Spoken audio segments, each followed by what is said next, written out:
Hello and welcome to Bet the Edge on September 23rd. Happy Friday, everybody. I'm Jay Croucher. I'm with Drew Dinsick.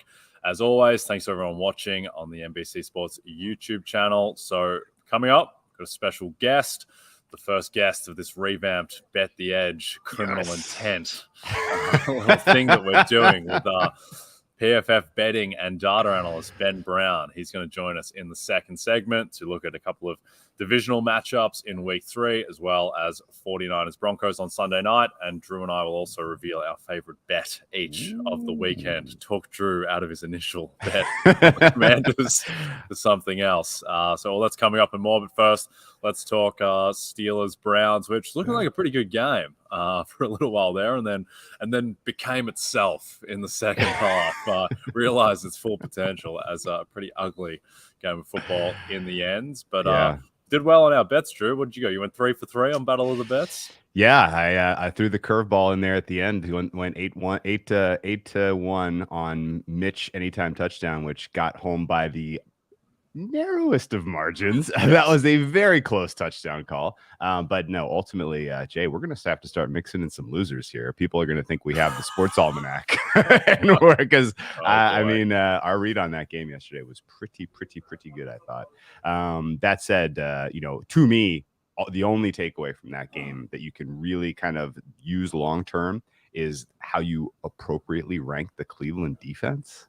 There was a lot of cracks now, and this is 2 weeks in a row that they've gone up against a much below average offense and given up, some plays and some yards that were pretty suspect. And even in you look at the box score and it's like, 12-point win, everything's fine. They only had 17 points. It did not feel like a 17-point performance out of that Cleveland defense.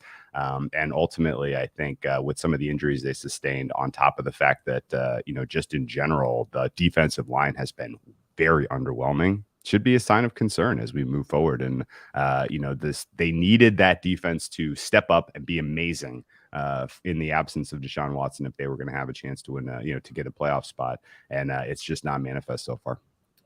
That's true. Some concerns on the defense, particularly in the secondary. And Myles Garrett was unsighted last night largely. But on the flip side, Jacoby Brissett looks pretty good. I tell you what, I'd rather have Jacoby Brissett than Matt Ryan right now, for instance. I think Jacoby's been more competent than expected.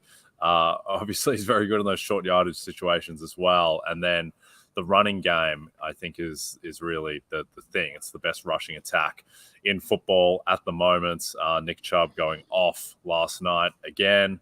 And Amari Cooper as well, who did have his customary drop because Amari Cooper can't go through a full game with at least one moment of disappointment, but still had an incredible stat line overall. And that offense looks much more functional, but the defense certainly isn't carrying its weight at the moment. Pittsburgh, are they anything to look forward to there? Not really. I don't think the defense is as bad as they showed. I think that there was an enormous fatigue angle going on because they spent so many snaps and so many minutes on the field week 1, turned around. Second half of that Patriots game, they were out there for almost the whole half. And then sure enough, it was only a matter of time before the dam broke in the game last night. So with a mini bye here, I think that defense probably gets right. With a mini bye here, I don't think that offense gets right. They may pull the switcheroo. It may be Kenny Pickett time. Best of luck to him. That offensive line is still atrocious. The skill position players are great. He's got a lot of weapons to work with in the passing game, but Matt Canada is calling, he's calling a style and scheme of offense that I find to be underwhelming, to put it politely. I'm ready to kind of close the book on the Steelers 2022 campaign. They really ought to just work on developing Pickett, see what they've got there. The fighting for kind of a middling, record in the AFC this year doesn't really do them much. They could really use a high draft pick, get some elite talent on the offensive line and/or try to continue to build on the defensive side of the ball where there are some holes. But ultimately, I think the Steelers is, we're looking at a 5-win team probably. Yeah, that sounds about right to me. And I worry that Mitch Trubisky might have played a little too competently last night to actually get benched for the Jets game. And if he's not benched for the Jets game, then after that, it's, I believe the schedule is off the top of head at Buffalo, Tampa, at Miami, at Philadelphia, by New Orleans. Those are good teams. Yeah, there is no kind entry point for a rookie quarterback on that schedule. So it might be the Mitch Trubisky show for a while yet. Okay, Drew, in case you missed it, Matthew Berry's new show, Fantasy Football Happy Hour with Matthew Berry, is on NBC. He is back with NBC and RotoWorld, doing what he does best, rolling out his love-hate list, breaking down who to start and sit, and much more. I'll be on that show in an hour, co-hosting with Matthew and Connor Rogers. There'll also be plenty of actionable betting information along the way for sports bettors too. So check it out in the weekdays in the afternoon on Peacock at 12 p.m. Eastern, or listen to the show in podcast form wherever you download and subscribe. And I'll be on the Fantasy Football pregame show with Matthew and Michael Smith Sunday at 11 a.m. Okay, let's bring in PFF betting and data analyst Ben Brown. How are you doing, Ben? I'm doing pretty well. I wish I would have, tailed some more of your guys' winners yesterday, but outside of that, I can't complain whatsoever.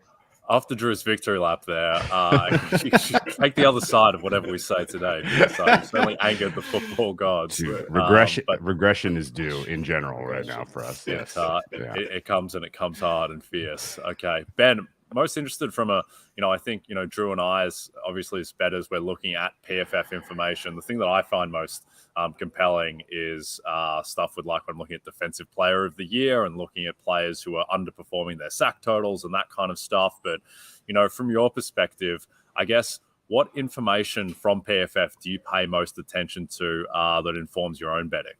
Yeah, definitely.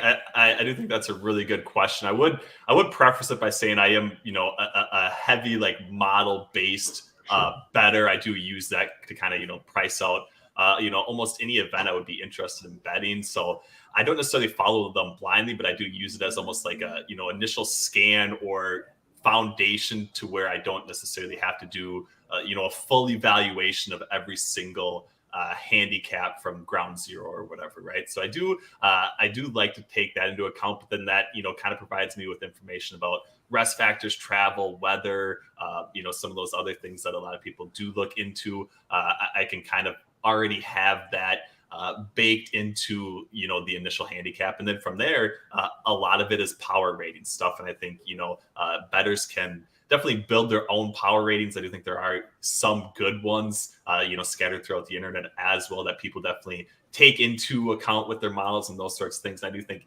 that's kind of the spot where, PFF, I would say, kind of shines through grading every single player on every single play. We do get, maybe some hate for, like, the 0 to 100 grades, but I do think we do behind the scenes kind of, distill those play-by-play grades in a different manner that I think is actually, pretty effective from a modeling perspective. So we do like opponent adjusted grades and those sorts of things. And I think that kind of helps me, blend together matchups that are going to impact, either the game spread in total or even, from a player props perspective. So those are, some of the things I use from PFF. Outside of that, kind of like you said, the pressure rate for pass rush players, I think is really significant. Another one that I look at from, like a receiver or pass catcher scenario is like the open target rate that they're actually getting. We do have kind of this all coverage data that we can look at. So it's not only, on plays that they're targeted, but on all pass routes. How open is that guy actually getting? And if he's getting, a lot of contested catches, contested type target situations, I think that's like a really easy spot that I found to actually fade, some of those lofty reception and receiving yards total. So those are some of the things I use, but there's, obviously a wealth of data, not only at PFF, but across the internet that can definitely help sports bettors, I would say. I love that, and I imagine that there are probably some times where you have so much data at your disposal, you have so many different directions you can go with analyzing it. Have you ever found yourself looking at a specific problem or evaluating a data set relative to market numbers and being like, I don't know if we should publish this. Right. this might be gold here. Like, there's got to be some examples, I imagine, right? And yeah, I mean, I would say specifically, and it's not necessarily we won't publish it because there might not be interest or something, right? But one thing that Sure. I found, especially is we do have, a lot of college data or whatever. And I do think that handicapping the NFL versus college football is kind of a completely different beast. And I do think from a model-based perspective, it's so much easier because it is so difficult to keep up with all the college information and the injury information, what's happening at the college level and who's good and who's not. So actually being able to distill that and use PFF data for not only like game spreads and totals, which we do have in Greenline, but also like, player props and projections and building your own system for, kind of deriving those things from models, I found to be, the best spots that I can, find to get down from a betting perspective. And it's, one reason why I needed to get to a legalized market is so that I could bet some of these college player props here that I model for so long. So it's definitely, there are a few things, but we obviously want to provide, as much insight and as much value to, our consumers as we possibly can. So we definitely do a lot of back testing before we release anything to the market, but we want to make sure that it's, consistent and, actually capable of kind of providing value to those consumers before releasing it out into the wild, I would say. That makes sense, Ben. And the number one rule of betting, as always, if you have an edge, get set on it yourself first, and then give it to your friends and the public second. And you cannot blame the public for taking advantage of information you put out there. Okay, let's get into three blockbuster divisional matchups. Cowboys-Giants is not on the list. We don't need to get into that. But let's hit on Lions-Vikings. First of all, which I think does earn kind of a mini blockbuster status because of how good the Detroit offense has looked. The line is Vikings -6. The total is a lofty 52.5, which I think is warranted. Ben, what's your lean on this game? Yeah, I mean, I really like the Lions opening, at +7. So I did grab some of that. Obviously, I don't want to talk a lot about, numbers that are well past being available. But looking at it now, both teams, I would say, are in some ways hard to handicap. I do think they've been, a little bit fraudulent at times. Right now, I think, Jared Goff specifically has benefited a great deal from his wide receiver unit, and he's benefited quite a bit from a run game that I think has been probably unsustainable at this point. I think they're averaging like 7.2 yards per carry, 3.8 yards before contact. I think the next closest team is the Baltimore Ravens at 2.5 yards before contact. Given the state of their, interior offensive line, I just can't see that continuing. And I know we talked a little bit, about regression and those sorts of things. I think that's going to be a spot that regresses quickly. So I'm nervous about backing the Lions, but I do think they're probably the only side that you can potentially play in this matchup. Nope, that makes sense to me. And realistically, game state probably dictates how that goes one way or the other. I do think, that if the Detroit O-line is healthy, if they're out there, they're doing their thing, if they're mauling with the lead, Detroit can probably win this game. I'm almost more inclined to look money line at the current price point than taking the points, but still very, very, very fun game, and will ultimately dictate who what the top of the NFC North board looks like. I'm curious, the game of the week by all accounts is going to be Bills-Dolphins, and I'm curious, as somebody who goes through the handicap largely through the data process, how do you treat a team like Miami that is doing something so different than what the numbers we had baked in last year? Whatever you came up with for Miami this season has to be challenged through what we've seen in 2 weeks. And they're taking on a Buffalo team that, for what it's worth, defended the Dolphins and Tua well, at least in the couple examples we have, in recent history. So is there an edge to be had just from taking the small sample size we have of Miami so far this season against the Bills team? Or is there another angle that you would use to try to find an edge in this matchup?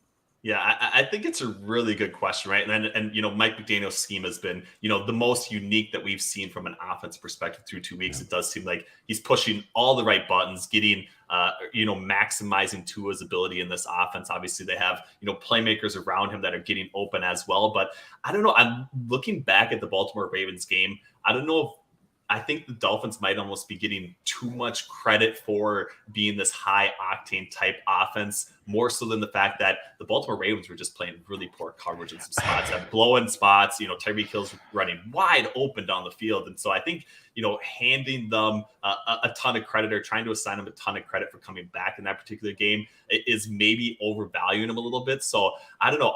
Our betting model actually kind of leans in the Bills' direction on the money line specifically. I know that's a high minus price number to lay, but and they are such a public team. But I do think that there's too many things baked into the Dolphins' expectation right now, and I do think that it's been about 2.5 quarters for them that have looked really good, and the rest of the time hasn't been all that great. So I'm leaning on the Bills as a favorite road dog. I know that's not going to be all that popular, but it's the only spot that I can see in this matchup, I would say. Yep, that makes sense to me. One angle, I think, with the Dolphins, which I'm not sure the market is entirely caught up to yet, but Tua Tagovailoa right now is plus 1,800 on PointsBet to lead the league in passing yards. He's already 130 or so clear of any other realistic contender. And Drew, you talk about adjusting your prior on the Dolphins because of what we've seen so far. I mean, the great thing about riding a bet with such high odds there is there's so much variance and there's so much upside with Tua because we haven't seen this offense for more than 2 games. They are throwing much more. The key thing for me is that they led that Patriots game in week 1 the entire game, and they still gave Tua 33 pass attempts versus just 23 rush attempts. So they're going to throw. They've got the best 1-2 wide receiver punch in the league, I think, and they have huge potential for big plays. So I would make Tua much closer to 10-1 than 18-1 fair for that, particularly as he's already got the lead. Yeah, no, that's fair. And you know what might make a big difference in this game? Bill's safety is not looking especially healthy. Can I ask you, Ben, how you would treat this situation? So a little bit of a surprise. Both Poyer and Hyde did not practice yesterday. Yep. Let's say that it's you're coming into game time. Word comes out that both guys are going to miss. How you guys at PFF have player ratings. You can do a bottom-up model, and I'm sure you do some sort of blend. But how would you treat a surprise like that in terms of shaping a number for this particular matchup? Yeah, it definitely impacts it, right? And, those two, Micah Hyde and Jordan Poyer have been, some of the best safeties in the NFL. And I do think that is what has been so good about Buffalo. They are, I would say, probably the one complete team in the NFL, but they don't have Tre'Davious White back either. And I think if you miss those two guys, you're starting to look at this cluster type injury situation in the secondary with all their veterans potentially missing. And then it's a lot of guys that, are rookies that have played pretty well so far, but if they're supposed to be, the locked in 1A guy on Tyreek Hill, play in and play out, and maybe don't necessarily have, the over the top safety help that they would be accustomed to, it's going to change things dramatically. I would maybe lean, more so on playing like the over if we see, some of these defensive players miss. I also think, from Miami's perspective, Xavier Howard has a little bit of a groin injury. I think he actually did practice yesterday in a limited capacity, but groin situations with cornerbacks and wide receivers is something that's always going to concern me. So I think, when we see, who's actually active in this particular game and how, effective they're actually going to be, maybe it's a spot that you could target, in game if it seems like, there's just not going to be a lot of defense played in this particular matchup. Yep, already a very high total, but I think there is scope to get even higher than 52.5, particularly with what the Dolphins passing offense showed being down plenty. I think they'll be able to rack up lots of garbage time points if it comes to that. Now let's close out with the Sunday Night Football blockbuster on NBC. 49ers are minus 1.5 against the Denver Broncos. This opened flipped the other way, even more than that, where there was some minus 2.5 Denver about. That has corrected pretty quickly. We're also looking at a total of 44.5. What are you looking for in this matchup, Bet? Yeah, I would say I'm not sure what your guys' perspective is, but right now I think these are maybe the two most difficult teams to handicap in the NFL. I do feel like, for the most part, I was definitely lower on the Denver Broncos heading into the season. Seeing what they put forth right now, obviously this was kind of supposed to be their ramp up period in a way. Obviously, two really supposedly easy matchups that they, I would say, kind of struggle with at certain points in both. So it seems like all of the concerns about continuity, questions about Nathaniel Hackett actually being, a legitimate head coaching option at the NFL level, all those things seem to be, happening for Denver in the wrong way. Now, I do think that they can potentially, turn things around, but in this particular spot, without Jerry Jeudy most likely playing, obviously it's going to be Cortland Sutton and, KJ Hamler. I don't really see them being all that productive offensively. So I do think, it's going to be a little bit of a defensive struggle. So I would really only be on the under. I also think, Jimmy Garoppolo stepping in, I think a lot of people expect him to kind of hit the ground running. I don't necessarily see that happening either. So I think, a spot where you can get him, under 1.5 passing touchdowns or something like that. I think those would be the two plays that I'd be looking for on Sunday night. Yeah, I think the Denver, I wonder how much of the public perception of them is altered by the fact that Javonte Williams and Melvin Gordon both fumbled at the 1 yard line in week 1 against Seattle. And if they just have only one goal line fumble instead of 2, they win that game and they're 2-0. And the perspective is not that Nathaniel Hackett is a disaster and Russell Wilson is washed up, but it's that, they're 2-0 and they're building and they've got upside to come. But Drew, what do you think of this matchup right now? My head is in pretzel. I want to bet the Niners badly just because I love their defense right now going up against Hackett and Wilson, who seem to be steering the ship into the rocks. Like, I don't love anything about like the way they are, like the stewardship of the franchise. And, they're going up against an all-world unit.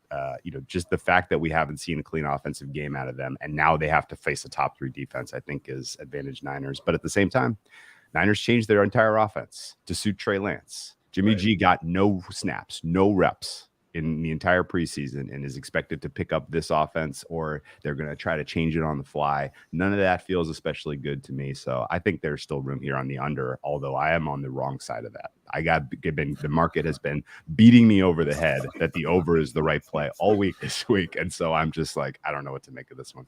No, I like it. I think the Denver defense is a little bit underrated by the public as well. Okay, Ben, thank you so much for your time. Can you tell people where to follow you and what you're working on at the moment?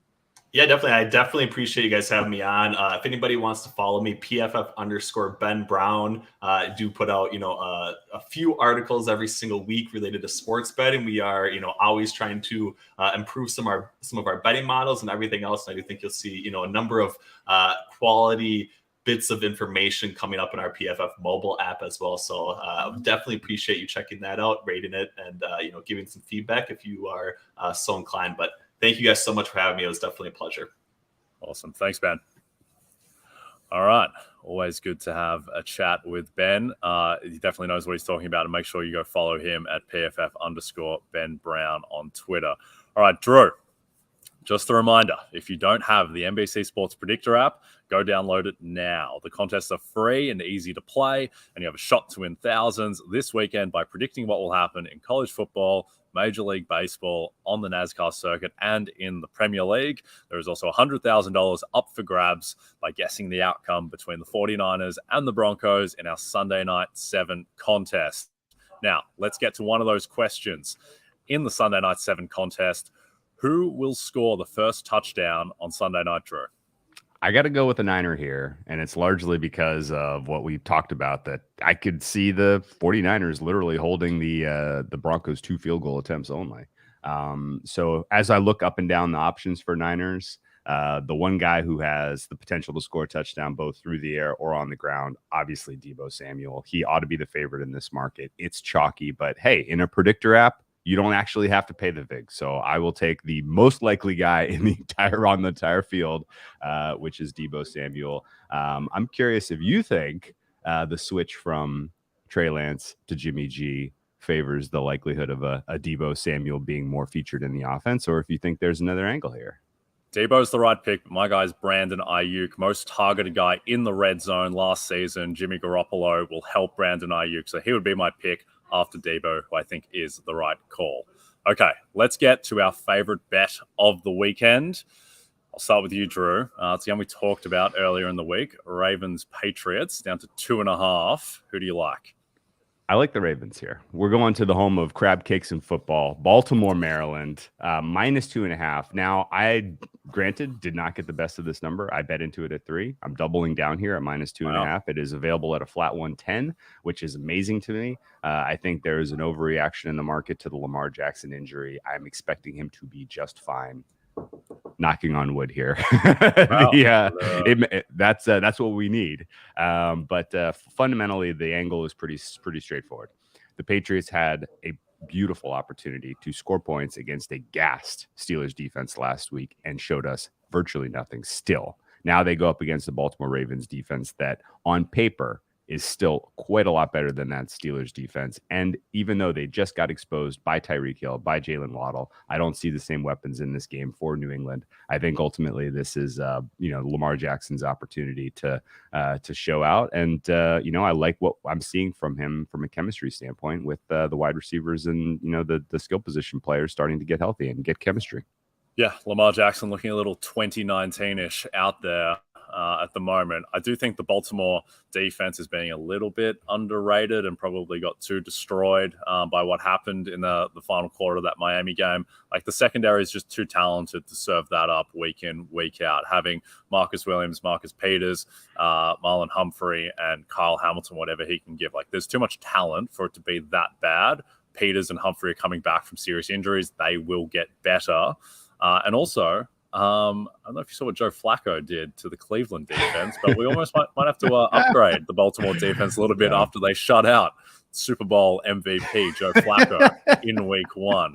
Now, my bet is in by far the best game of the weekend, an absolute blockbuster between the Atlanta Falcons and the Seattle Seahawks. Give me the Falcons on the money line at +100. I think they are just flat better than the Seahawks. I think perception is skewed because they had those 2 narrow losses. They covered the spread with ease in both of those games.